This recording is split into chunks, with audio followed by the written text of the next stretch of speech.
There is, as you know, a long history to the warfare between Donald Trump and Megyn Kelly. It goes back to that first Republican presidential debate in Cleveland when she quoted the various derogatory things that Trump had said about women. Trump pushed back. After that, he got very personal in attacking Megyn Kelly on Twitter. It would ebb and flow and come back. As she said to me in our interview for Media Buzz, she mostly felt like she could not engage. I know some people feel she hasn't been fair to Trump, but apparently they have now reached a kind of a truce, which led to the primetime broadcast special on the Fox Broadcast Network. And so, I asked Megyn the very direct question. As you have thought about this since August of 2015, could you or should you have worded that question differently? She said no, she wouldn't change a word. Many of you may disagree with that. Got an email from P.Y. Chang in California that Megyn was very tough to Trump or other candidates in the first presidential debate was wrong because the first debate is supposed to be a showcase, at least at the beginning of the candidates. Not to mention Fox is supposed to be the Republican-friendly channel. Well, PY, here is why you're wrong on both counts. When Fox News was founded, the idea was that it would be, in that phrase, fair and balanced. Some people believe that, some people don't agree with that. But the idea is that it would be a platform for conservative voices as well as liberal and middle-of-the-road voices in a way that other more left-leaning mainstream news outlets were not. It's not supposed to be friendly to the Republican Party. You might see it that way. Other people might see it that way.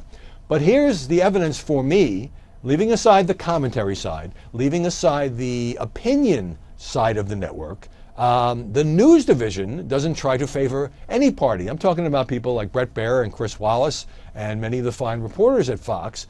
And if you look back to the last set of Republican presidential debates, forget about this cycle, 2011 and 2012, I covered one of them. I was not working for Fox at the time.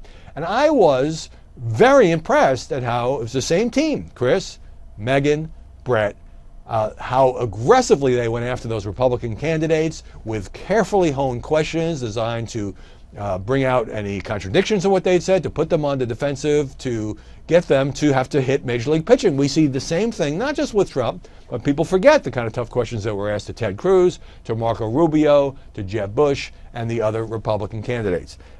So on the other point, that debates, at least at the beginning, are supposed to showcase the candidates, no.